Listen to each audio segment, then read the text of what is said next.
Oke, lantas cerita anime pun berlanjut di Spare Me Gridlock chapter 666. Mimin akan langsung lanjut ke ceritanya. Sebelumnya kita diperlihatkan bahwasanya Nieting, Lusu, dan juga teman-teman yang lain telah menuju ke isolasi dari Cheng Yusuan.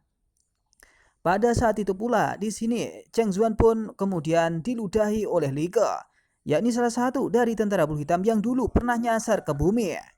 Pada saat itu pula, di sini nampaknya Cheng Zuan pun sedikit marah kepada Li Ge tersebut, sehingga dia saat ini tengah murung dan bingung. Beberapa saat kemudian, Xin pun diperlihatkan bahwasanya di sini Cheng Zuan pun terus marah kepada Lu Su. Nilai emosi negatif pun muncul dari Cheng Zuan plus 10, plus 10, dan plus 10. Beberapa saat kemudian di sini Lu Su nampaknya melihat Cheng Zuan yang saat itu tengah marah. Tak lama setelah itu, Cheng Zuan pun lantas berkata kepada Lu Su, "Hei kakak Su, apa yang baru saja kamu lakukan?" Tanya Cheng Zuan kepada Lu Su. Tak lama setelah itu, Cheng Zuan pun lantas berkata kepada Lu Su kembali, "Mengapa Anda tidak mendengarkannya sendiri?" Ucap Cheng Zuan mengatakan itu, kenapa Lu Su kemarin tidak melihatnya sendiri? Sehingga di sini mungkin saja Li Ge akan meludahi Lu Su. Tapi Lu Su mengetahui bahwasanya di sini Li Ge akan meludahinya. Maka dari itu Lu Su pun kemudian mengatakan Cheng Zuan agar dia bisa mendengarkan apa yang dikatakan oleh Li Ge tersebut.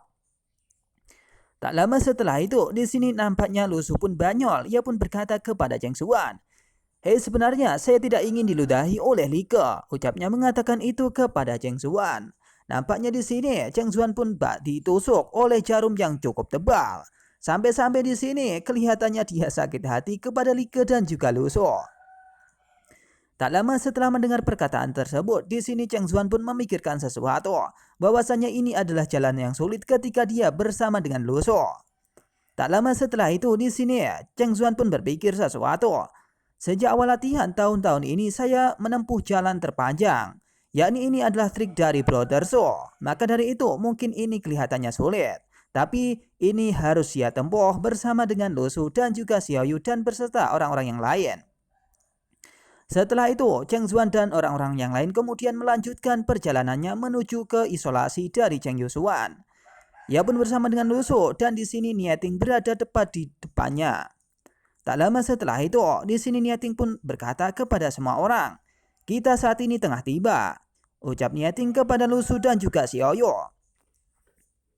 Nampaknya ini adalah kamar isolasi milik Cheng Yusuan, dan pada saat ini Nieting berusaha untuk memberikan Cheng Yusuan kepada Lu Su dan juga Xiao Yu agar dia diambil rohnya oleh Xiao Yu dan bisa menjadi peringkat Grandmaster. Setelah tiba di depan tempat isolasi tersebut, di sini nampaknya Nieting pun bersiap untuk memberikannya kepada Xiao Yu. Setelah beberapa saat kemudian, di sini nampaknya terlihat di sana Cheng Yusuan yang saat ini tengah lemah dan tidak berdaya di dalam isolasi. Pada saat ini pondasinya telah rusak karena telah dihancurkan oleh Nieting sebelumnya, tapi dia masih hidup dan memiliki kekuatan. Ia pun kemudian ditutupi oleh jubah hitam yang dulu pernah ia pakai untuk menyerang Nieting. Pada saat itu pula di sini Cheng Yusuan menyadari bahwasanya ada seseorang yang kemudian datang ke isolasinya. Ia pun bangun kemudian menatap ada orang-orang di luar sana. Setelah mengetahui bahwasanya ada Nieting yang dulu pernah bertarung melawannya, di sini nampaknya dia pun murung karena dia tidak memiliki kekuatan. Tak lama setelah itu, di sini nampaknya Lu Su pun tercengang karena di sini Nieting memberikan sesuatu yang menarik. Lu Su pun lantas berkata kepada Nieting, "Ini hadiah untuk Xiao Yu." Tanyanya kepada Nieting. Di sini Lu Su pun nampaknya tercengang. Bagaimana mungkin di sini Cheng Yusuan diberikan kepada Lu Su dan juga Xiao Yu? Padahal di sini Cheng Yusuan adalah peringkat dari Grandmaster. Setelah mengatakan hal tersebut, di sini nampaknya Nieting pun lantas menyampaikan sesuatu kepada Xiao Yu dan juga Lu Su. Tak lama setelah itu, sambil tersenyum, ia pun kemudian berkata kepada Xiao Yu, "Hei ya, ini adalah Grandmaster dari Shizou. Cheng Yusuan, ikan kecil, bisakah kamu menangkap jiwa master yang hebat ini?" Ucap dari Nieting berkata kepada Xiao Yu. Nampaknya di sini ini adalah hadiah yang luar biasa yang diberikan kepada Xiaoyu. Sampai-sampai orang-orang pun berpikir bahwasanya Xiaoyu pun dimanjakan oleh Kaisar Surga atau Raja Surgawi. Niating. Di sini Cheng Zuan dan orang-orang yang lainnya pun nampak tercengang melihat adegan tersebut. Kenapa Niating kemudian sangat baik kepada Xiaoyu? Bahkan di sini Xiaoyu pun memikirkan sesuatu bahwasanya ini adalah sesuatu yang menarik. Ia pun sampai tercengang mendengar perkataan dari Niating tersebut. Tak lama setelah mendengarkan perkataan tersebut di sini nampaknya Xiaoyu pun cukup senang karena dia diberi Grandmaster yang akan ia makan sebagai bawahannya. Ia pun lantas tersenyum dan berkata kepada Niating. Nampaknya di sini Xiaoyu pun nampaknya senang. Hei jiwa Grandmaster, tanyanya kepada Niating. Saya mengkhawatirkan hal ini. Ya, saya tidak berharap datang ke sini untuk apapun yang hilang. Ucap dari Xiaoyu mengatakan itu kepada Niating. Tampaknya di sini Xiaoyu pun sangat senang jika dia dikasih kekuatan yang lebih tinggi, yakni seorang Grandmaster, dan dia akan mengambilnya dan meningkatkan kekuatan dirinya. Tak lama setelah itu, sebelum Xiaoyu pun kemudian akan menyerap rohnya. Di sini Lu Su pun nampak kemudian membuka sel tersebut dan kemudian masuk ke arah Cheng Yusuan. Seketika itu, ia pun mengeluarkan buah penyegar dan akan diberikan kepada Cheng Yusuan untuk meningkatkan kekuatannya sebelum dia meninggoy. Di sini Lu Su pun kemudian berkata, kalau begitu, beri dia pil pencuci sumsum terlebih dahulu. Ucap Lu Su mengatakan itu. Dia pun bergegas untuk masuk dan akan memberikannya secara langsung kepada Cheng Yusuan. Tak lama setelah dia mengeluarkan buah penyegar, di sini nampaknya ia pun langsung memasukkannya ke dalam mulut Cheng Yusuan. Pada saat itu pula, zat yang lengket dan kental itu masuk ke dalam tubuh dari Cheng Yusuan. Seketika itu, ini adalah gelombang yang sangat luar biasa dari dalam tubuh Cheng Yusuan.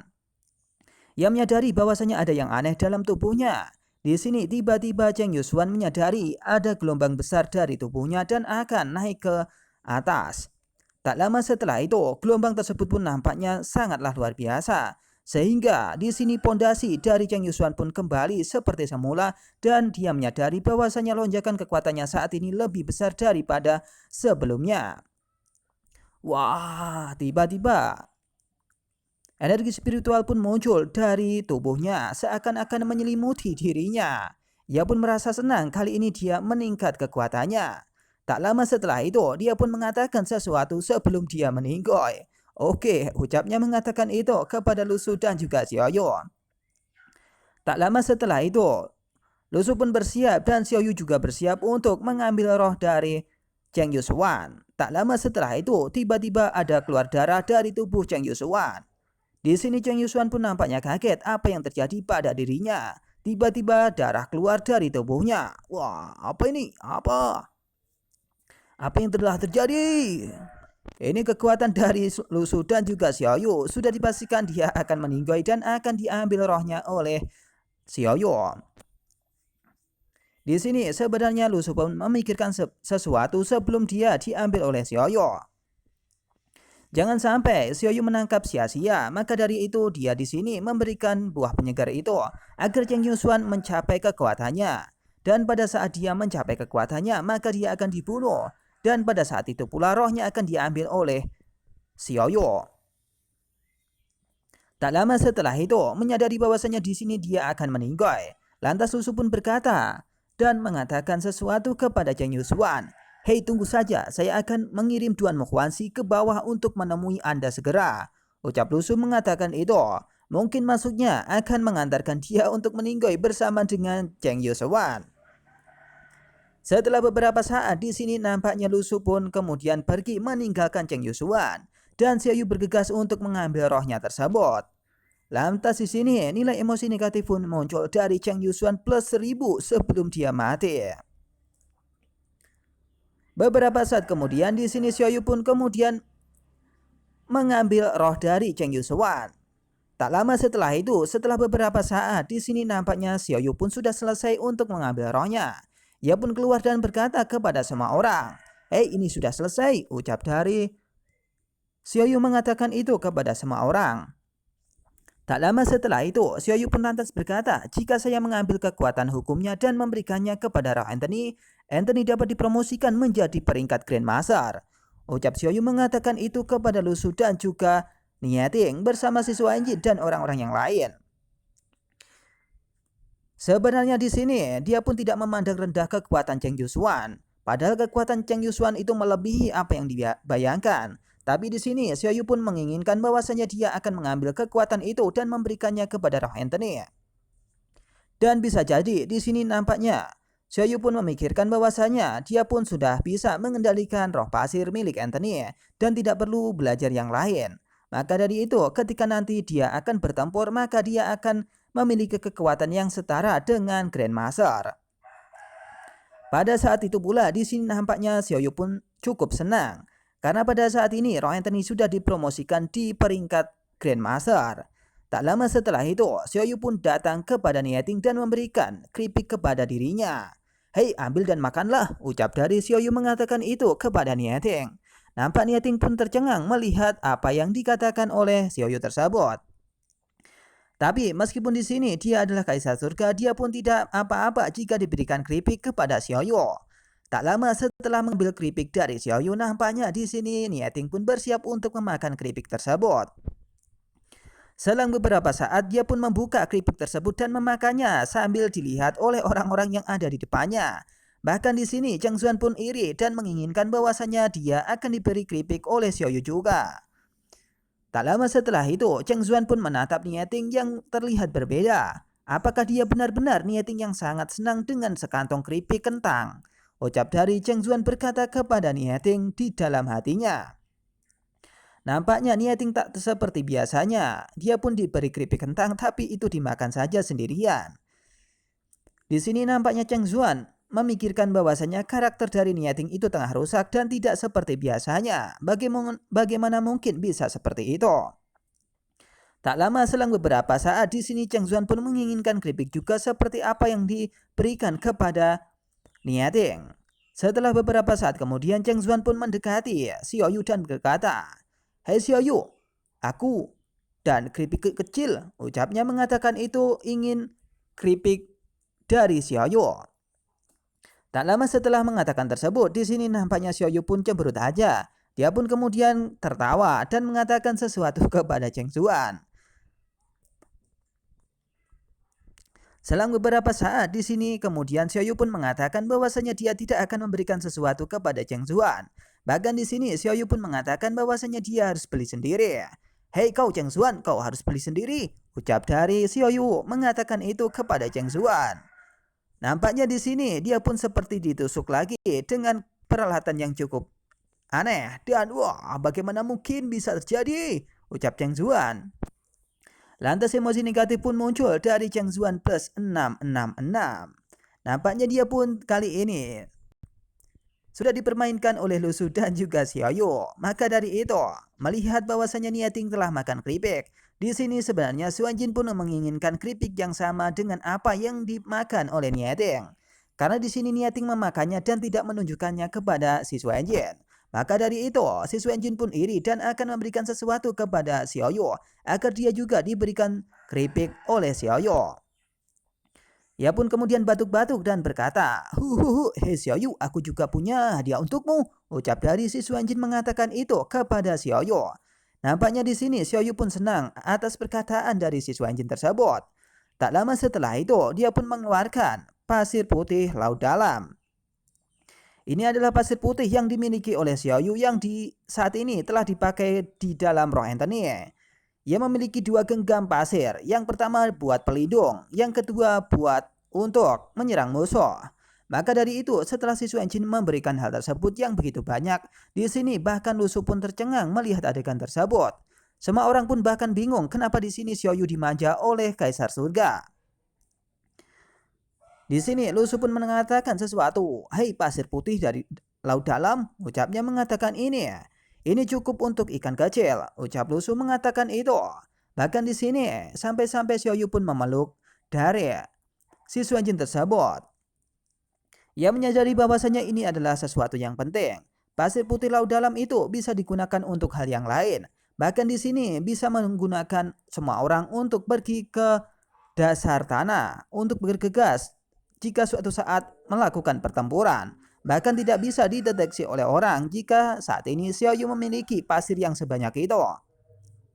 Tak lama setelah memberikan hal tersebut, di sini nampaknya Xiaoyu kemudian memberikan keripik itu kepada si Wenjin juga. Dan di sini mereka bertiga pun memakan keripik tersebut. Dan Cheng Zuan pun hanya bisa melongo karena dia tidak diberi apapun oleh Xiaoyu.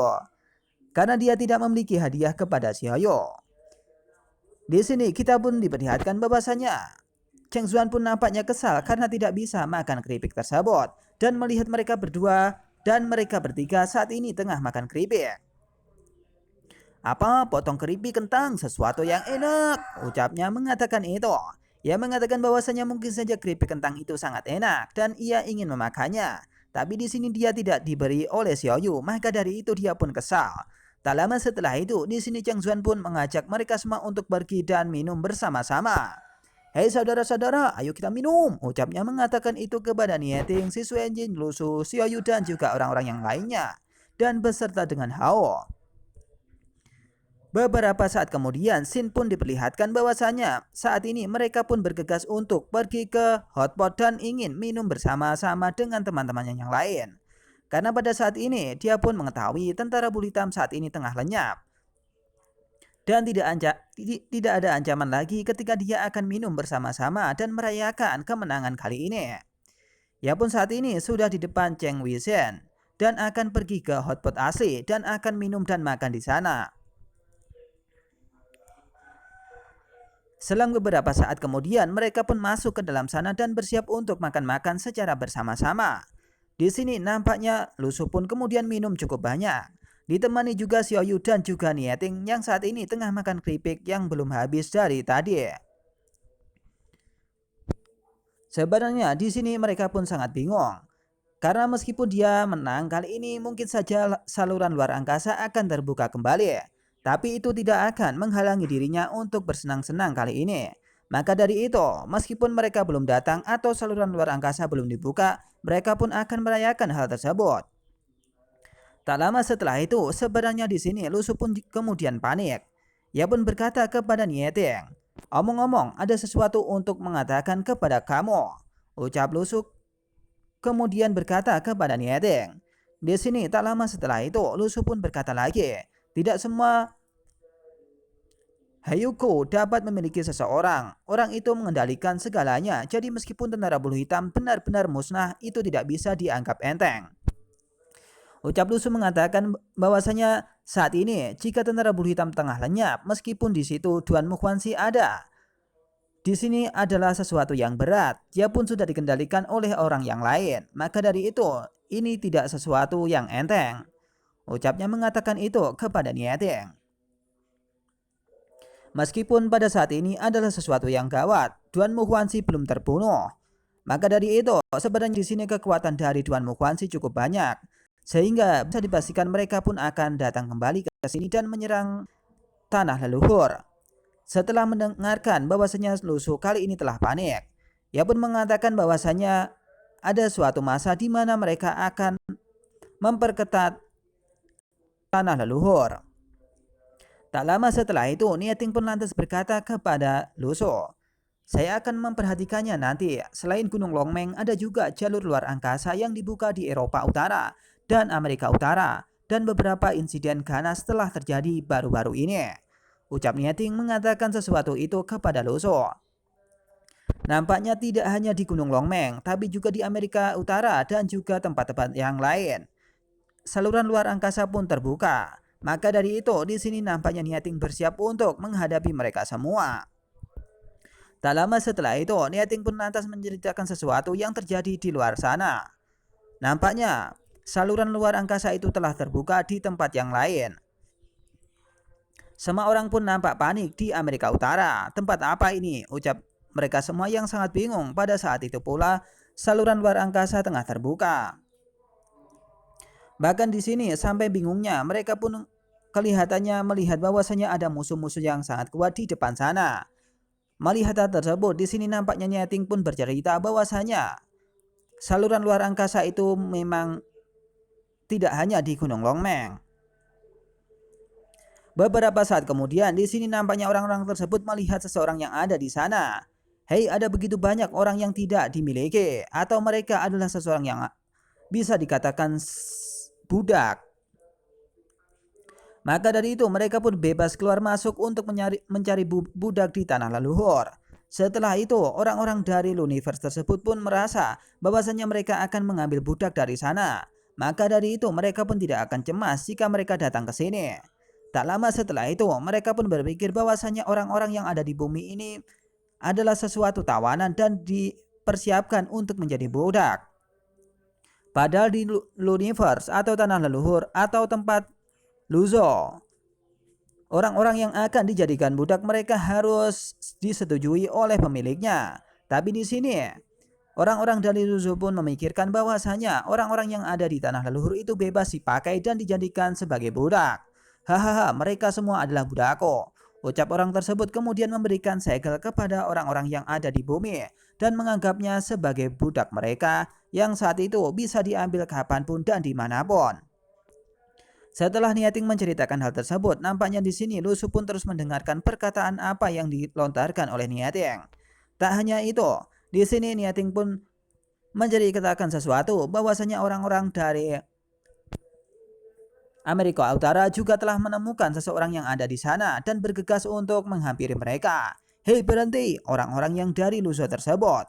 Orang-orang Luzo jelas bukan orang-orang baik. Mereka menggunakan penduduk bumi sebagai sumber daya menjajah dan menggunakan mereka untuk menghancurkan orang yang lain dan mendapatkan sesuatu.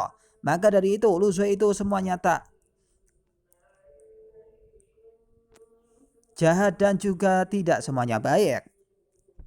Tak lama setelah mendengarkan perkataan tersebut, di sini nampaknya Niating pun berkata lagi kepada Luzo. Saya awalnya ingin tetap berhubungan dengan mereka, tetapi sekarang tampaknya tidak mungkin. Ucap Niating mengatakan itu. Karena tidak semua orang di Luzo itu baik, maka dari itu Niating pun harus memikirkan ulang bahwasanya dia akan dijadikan teman atau orang-orang yang baik. Tak lama setelah itu, di sini nampaknya Luzo pun memikirkan hal tersebut.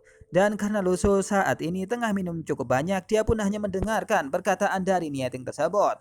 Ia menyadari bahwasanya Luzo orang-orangnya berbeda dengan ada yang di bumi.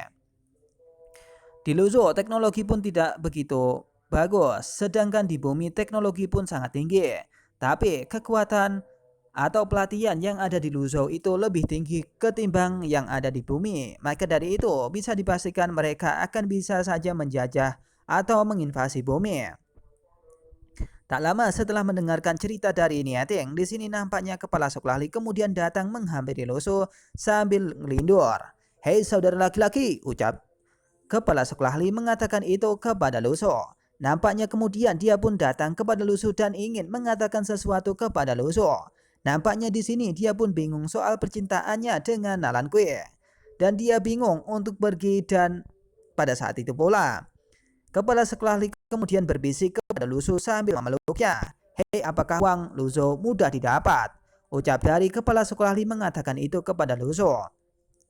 Di sini Luso pun bingung ingin mengatakan sesuatu kepada kepala Suklahli. Meskipun dia kuat pada saat ini, jika dia berada di Luso, mereka akan bisa dihabisi oleh tentara yang ada di Luso. Bahkan kekuatan yang ada di Luso itu melebihi apa yang dibayangkan oleh Luso. Tak lama setelah itu, di sini nampaknya kemudian Nalan Kui datang untuk menemui kepala Suklahli karena dia bercengkrama dengan Luso. Tak lama setelah itu, kepala Suklahli pun lantas berkata, izinkan saya memberitahu Anda bahwa ketika saluran luar angkasa dibuka lain kali, saya ingin pergi ke Luso untuk istirahat. Ucapnya mengatakan itu kepada Luso. Nampaknya perkataan tersebut pun didengar oleh Nalan Kui. Dan pada saat itu pula, di sini Nalan Kui pun ingin menghajar kepala Suklahli dengan segera. Bagaimana mungkin di sini kepala Suklahli akan pergi beristirahat? Apakah di rumah dia tidak bisa istirahat? Tak lama setelah itu, di sini Nalan Kui pun lantas berkata, hei apa katamu? Ucap Nalan Kui berkata kepada kepala Suklahli. Tak lama setelah itu Lusu pun mengatakan bahwasanya kepala Suklahli harus dijaga, maka dari itu kamu harus menjaganya. Luka ini mungkin cukup dalam, ucap Lusu mengatakan itu. Maksudnya luka hati. Tak lama setelah itu, Kepala sekolah Li kemudian menoleh ke arah Nalan Kui dan Nalan Kui bersiap untuk menghajar kepala sekolah Li dengan segera. Seketika itu di sini Nalan Kui pun kemudian mengamuk dan akan memukul kepala sekolah Li. "Hei, apa? Maaf," ucap dari Nalan Kui mengatakan itu. Di sini kepala sekolah Li kemudian mengelak dan berkata, "Hei, tidak apa. Aku hanya mabuk dan berbicara omong kosong," ucapnya mengatakan itu kepada Nalan Kui. Nampaknya di sini kepala sekolah Li pun tak serius, tapi sebenarnya dia pun juga ingin serius karena seringkali dipukuli oleh Nalan Kui.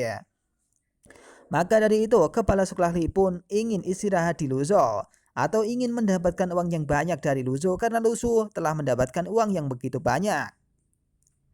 Tak lama setelah itu, di sini Huo pun kemudian datang kepada kepala sekolah Li dan Nalan Kui kemudian memukul kepala sekolah Li. "Hei," Huo pun berkata, "Hei kepala sekolah Li, apakah kamu begitu takut pada Nalan Kui?" Ucapnya mengatakan itu. Ia pun kemudian dipukul oleh Nalan Kui dengan cukup keras. Daks!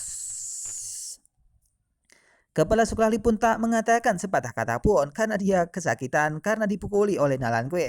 Tak lama setelah itu, meskipun begitu di sini dia pun sangat sayang dengan Nalan Kui.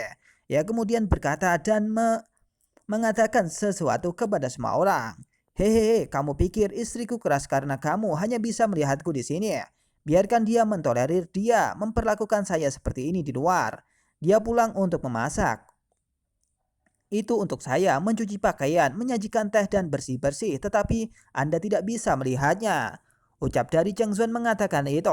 Bahwasanya di luar mungkin Nalan Kui terlihat berbeda dan dia kemudian terlihat sangat kasar. Tapi sebenarnya di sini Cheng Zuan mengatakan bahwasanya ketika dia di rumah, Nalan Kui tak seperti itu. Nalan Kui bak bidadari yang kemudian menjaga dirinya. Dia pulang sudah ada masakan dan pakaiannya sudah dicuci. Kemudian dia juga menyajikan teh dan bersih-bersih. Tetapi Anda tidak bisa melihatnya atau semua orang tidak bisa melihatnya karena mereka di kehidupan pribadinya. Tak lama setelah mengatakan itu, nampaknya di sini Lusu pun memikirkan sesuatu setelah perkataan dari kepala sekolah Li tersebut. Nampak di sini Huo dan Lusu pun tercengang mendengar perkataan tersebut. Bagaimana mungkin kepala sekolah Li mengatakan hal itu? Mungkin ini terlihat mustahil, tapi mungkin perkataan itu juga benar. Sambil minum, di sini Lusu pun lantas mengatakan sesuatu kepada kepala sekolah Li. "Hei Anda," ucap Lusu mengatakan itu, "bisakah Anda melihatnya sendiri?" Ucap Lusu mengatakan itu lagi kepada kepala sekolah Li. Karena di sini kepala sekolah Li pun cukup linglung karena minum cukup banyak, Lusu juga minum cukup banyak, maka dari itu Lusu mengatakan bahwasanya apakah kepala sekolah Li bisa melihatnya sendiri. Setelah mengatakan hal tersebut, nampaknya semua orang pun tercengang. Bahkan di sini kepala sekolah Li pun bingung dengan apa yang dikatakan oleh Lusu tersebut. Tak lama setelah itu, kepala sekolah Li pun memikirkan sesuatu dan tidak mengatakan sepatah kata pun. Selang 2 menit kemudian, di sini nampaknya kepala sekolah Li kemudian mondar-mandir sambil memikirkan sesuatu. Ia kemudian mondar-mandir ke sana kemari dan akan mengatakan sesuatu kepada Lusu. Ya, aku tidak bisa melihatnya," ucap dari kepala sekolah Li mengatakan itu kepada semua orang. Bahkan di sini kelihatannya kepala sekolah Li kebanyakan minum. Maka dari itu mereka pun sangat bingung dan juga linglung seperti halnya Lusu. Tak lama setelah mengadakan itu, di sini nampaknya mereka pun kemudian melanjutkan apa yang mereka lanjutkan atau minum-minum tersebut. Emosi negatif pun muncul dari kepala sekolah Li, yakni +748. Dan cerita pun berakhir di sini, akan dilanjut di Spermicrit Lord chapter yang selanjutnya.